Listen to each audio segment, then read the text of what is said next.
This is Stories of Impact, the art and science of human flourishing. In every episode, we travel the world to explore intersections of science and spirituality. I'm your host, writer Tavia Gilbert, and along with journalist Richard Sergey, every first and third Tuesday, we look through a new lens at old traditions, hear from new generations as they dream up innovative solutions, and learn new ways to make sense of modern life. We're living in a hyper-technological, increasingly gamified world, my friends. And I don't know about you, but I often get caught up in a decidedly negative view of the impact of all that machinery, especially the impact on young people. But today I'm excited to bring you a more hopeful and constructive perspective. A story about gamified tech that's positively transformative. The first time I used virtual reality, I realized that even though I was aware of my immediate environment, this device transported me to another experience, another place. So I started thinking, is it possible that this can put me in the situation of another person in the same way that I had this VR experience?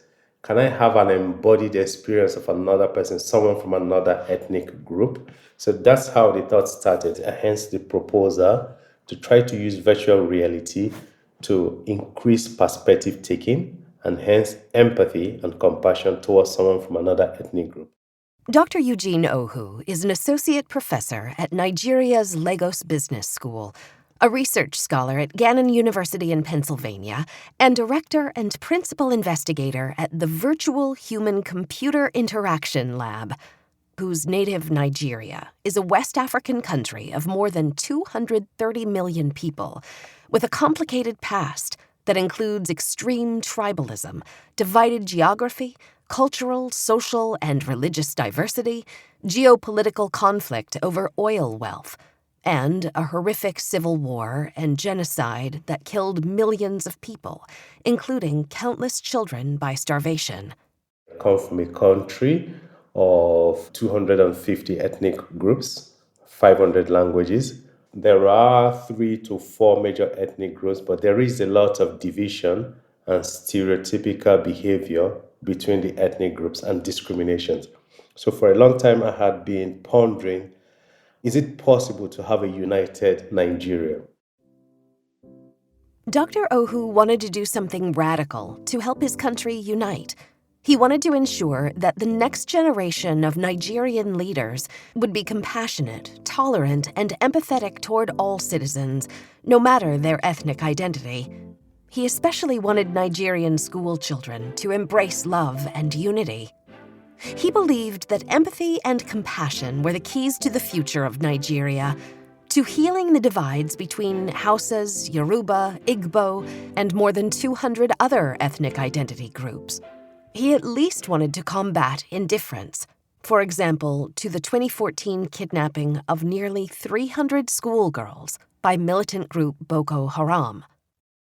When something happens to someone from another ethnic group and we hear it in the news, it sounds like it's happening to someone else. I remember years ago when some girls were kidnapped, the Chibok girls that made news, because it was around that time that I conceptualized this.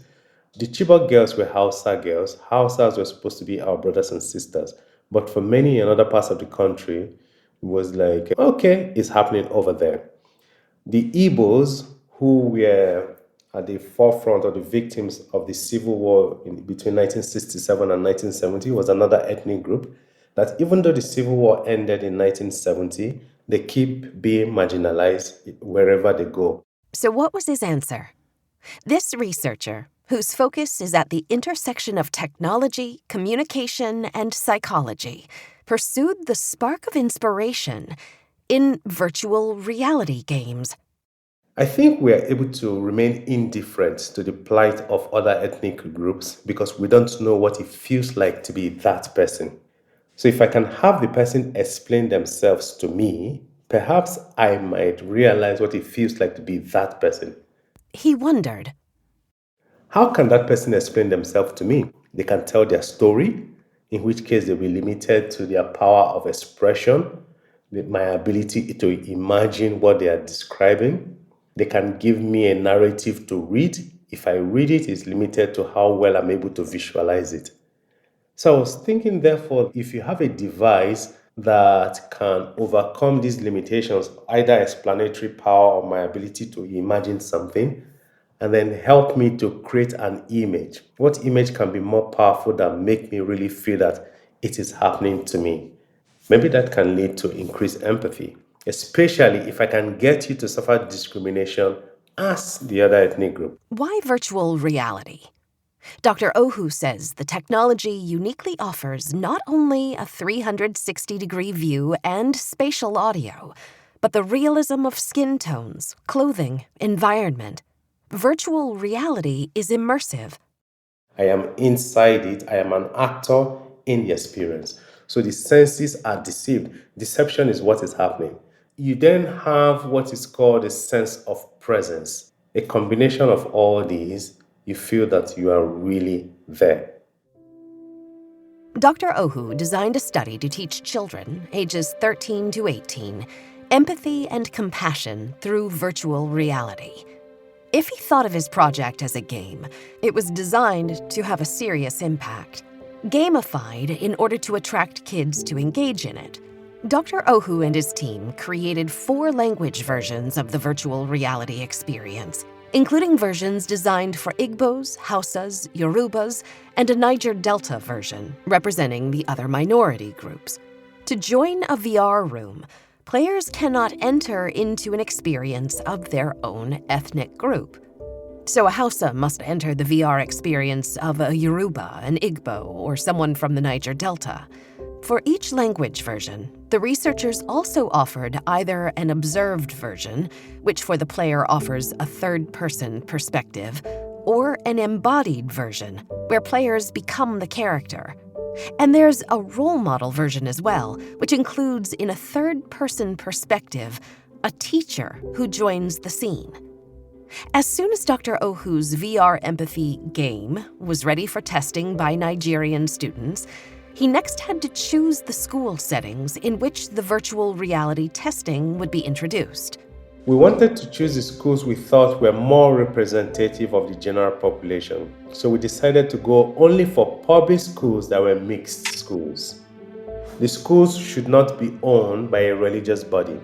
That was important to us, so that if there is any increase in empathy and compassion, we want to see how much of it was due to the intervention more than any moral education received in class.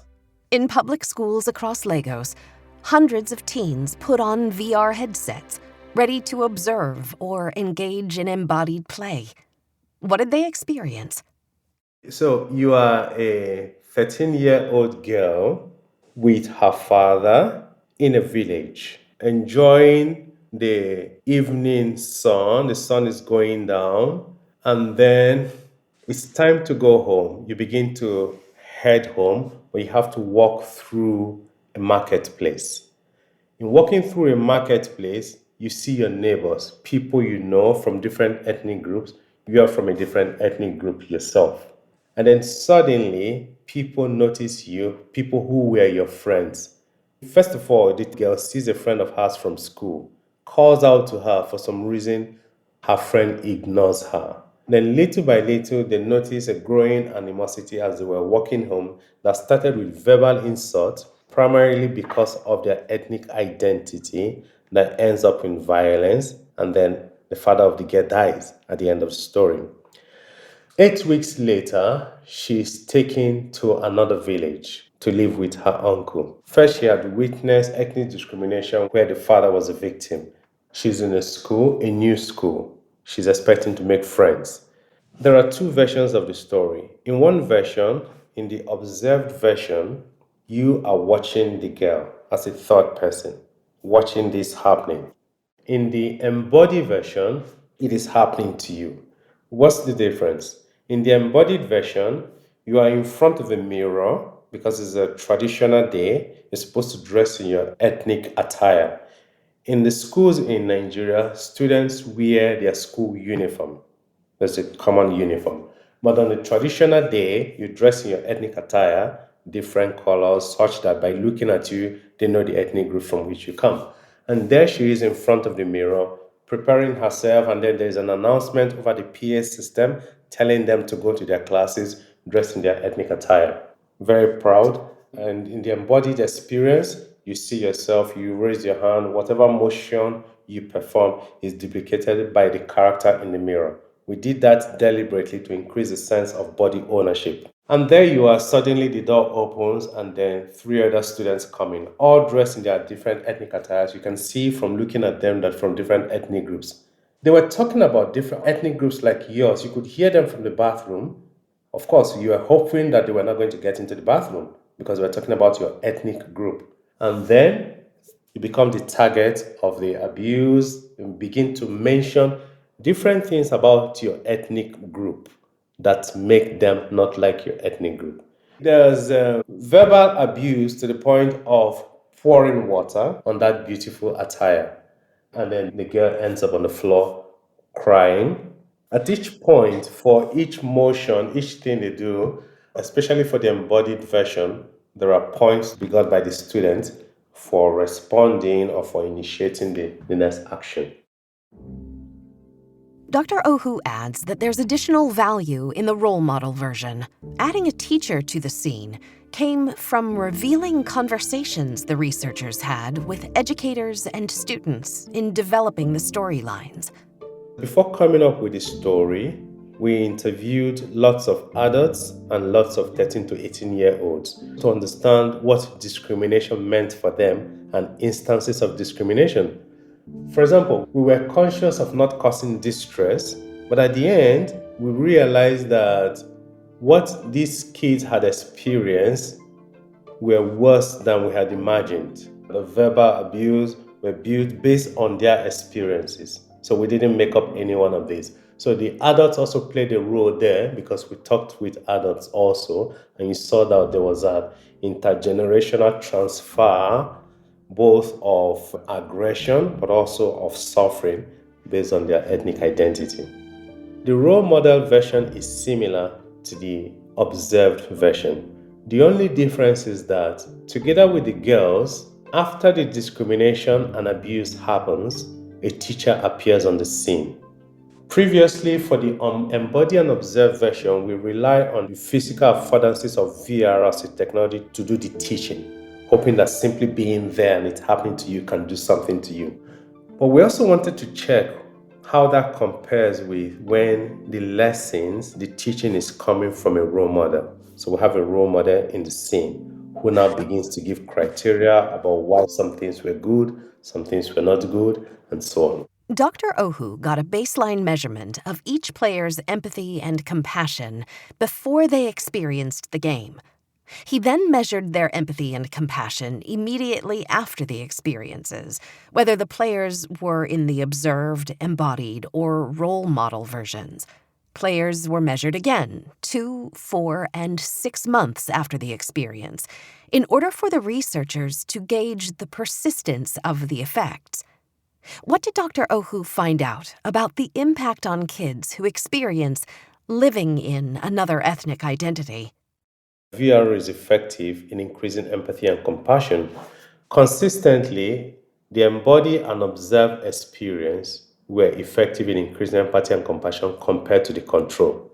Significant increases in empathy and compassion 6 months after the intervention, especially in the embody and observe group compared to the control that did not receive the intervention. The assumption would then be that it would be the intervention primarily that will be contributing. Remember that all the participants come from the same environment. The only thing that differs among them was that some received this intervention, some did not. And if you only notice increases in this, because we're measuring all of them before the intervention, immediately after, 2 months after, 4 months after, 6 months after, and it was only in the intervention groups you notice consistent increase or at least a sustenance compared to the control that did not receive it, you can only conclude that there was something in the intervention contributing to this. But it's not just the game itself that offers the full picture of the research study. There's another key component to the student experience, a transformative letter writing exercise. To complete the final powerful step in Dr. Ohu's research, students write two types of letters. One, to write a letter to the victim of the discrimination in the experience, and then to write a letter to the principal or the head of the school. It was very interesting that you could see many writing in the first person. I was there. I saw what happened to you. You even have a letter where someone says, "Dear Amina," purportedly trying to address the character in the game.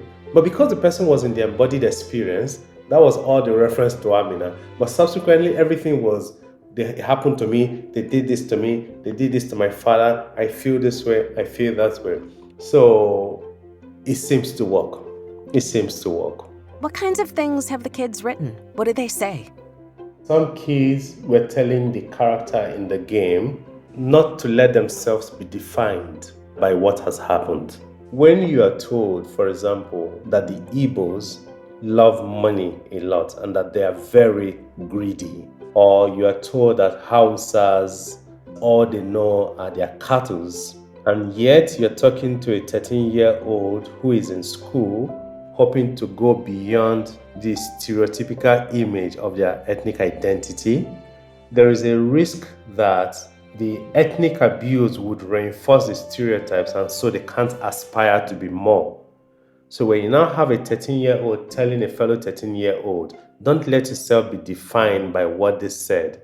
You are more than this, you can do that, you can do that. I thought that was interesting coming from a 13-year-old. Remember, the people we're dealing with here, the ones writing these letters, are the same age as the victims. We also found some that were really upset with the school administration because there were two letters. The second letter was supposed to be to the principal. How is it possible that there was no adult in that environment, some would say? How is it possible that this would go on? This is definitely not the first time this is happening. Dr. Ohu was surprised by how emotionally powerful the VR experience continued to be for the kids who'd participated, even months later. You have students, when we go to them at time 3, 2 months later, to examine whatever changes have happened to them since then. And they give you examples of when they had to intervene to save someone from trouble, because I have learned what it means to be that person. Many of the kids were in tears because of what was happening, because they saw their age mates, the avatars, the characters were also adolescents like them. Realistic skin tone, the voice, because the accents were in accordance with the ethnic group being represented, so they could identify both the age, the gender, the tribe from the accent, and also from the characters that they are seeing. They could imagine this was happening to somebody. And some of them said it, I think it was happening to me. Then you ask them, would you like to have this experience again? They say yes. Why? To torment yourself for that? No. I want to see what is happening. I want to see it again. I think it was a wholesome experience for us. I think for the kids as well. What were some of the big lessons learned? If you just take the time to know a little more about the other person, you would not be indifferent. Just by having a VR experience, you were immersed and you had to be that other person. It's something that we don't do every day. Indifference, I think many times is not deliberate. Indifference is simply because another life is going on, my other life. So if you take the time to listen to the other person, imagine the other person's experience, and if you have a technology tool that can force that imagination, not leave you to your own imagination, but create that image for you in a forceful way, if you like, you will not be indifferent for long, I think. The student players were not the only ones whose consciousness expanded because of the VR study. It changed Dr. Ohu's perspective, too. I thought I knew Nigeria, but having to work on this game, having to talk to people from different ethnic groups, I would like to think it made me more empathetic, because I listened to the other stories. In order to build this, I listened to the other stories. I could imagine what it meant to be them. One thing I found was that we have more in common than differences. Because even when each ethnic group is expressing themselves in a different way, there's a commonality there because I'm expressing myself too in a different way. But what is common is, for example, if that person is telling me the story of her name and I tell you the story of my name, one thing we have in common is that each of us has a name that has a meaning for us. So I thought we had more things in common than differences. And even those differences really bring us together. Dr. Ohu's dream is for this program to scale, to be added to the curriculum across all secondary schools. On the one hand, it's going to be slow, but one dream we had in designing the embodied version versus the observed version, we also wanted the observed version to work. That third person perspective where you are watching it, you are not doing anything. You don't have as much agency as a first person perspective. Scalability was one reason we wanted it to work. This is one hope we have for scalability. So since the observed version works, then that's an argument for expanding this to many more schools. So rather than hope that the schools can afford a $250 headset with just a $10 cardboard and a phone, this VR experience can go to many more schools. And another hope we have is that what has happened here is increase in empathy and compassion where the target is ethnic discrimination. There are different types of discrimination based on different identities, could be ethnicity, could be religion, and so on. The same principles will apply. So we're expanding this, for example, to mental health. The topic of mental health is something that there's a lot of taboo around, at least in Nigeria, to increase more conversations around this. What does it feel like to be someone with depression, to have depression in the first person, things like this. Can a tool like Dr. Ohu's help bridge tribal and political divides? He believes it's possible. I would like to put more government people into this experience because I have had some adults take this experience and they all come out quiet and you hear a silent wow. I say government people because in Nigeria there is a lot of centralization of power, which is also tied to the fact that a lot of resources, a lot of the GDP is around oil. So the one who controls the oil is very powerful. And so there's an inordinate struggle to get to the center. And then when you get there, you only favor your ethnic group and ignore all the others. So hence I say I would like to put the people in government in this experience so that you stop for a minute and realize that there are other people and think what it would be like to be like them, discriminated against on the basis of their ethnic identity. I think there will be more equity. So I'm optimistic, but the challenge is getting people to stop, getting them to stop and then see the other side. And I hope that an experience like this will help them see the other side.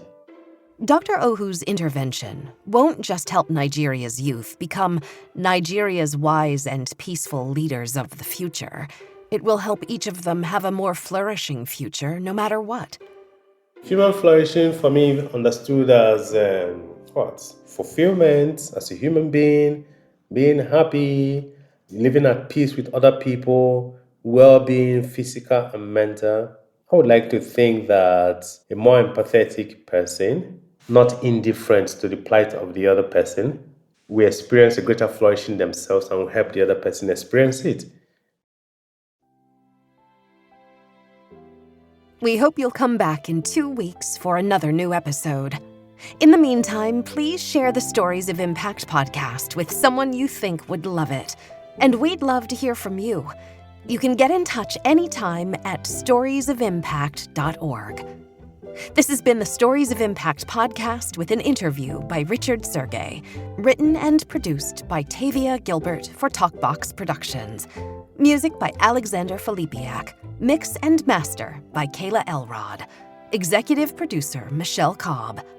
The Stories of Impact podcast is generously supported by Templeton World Charity Foundation.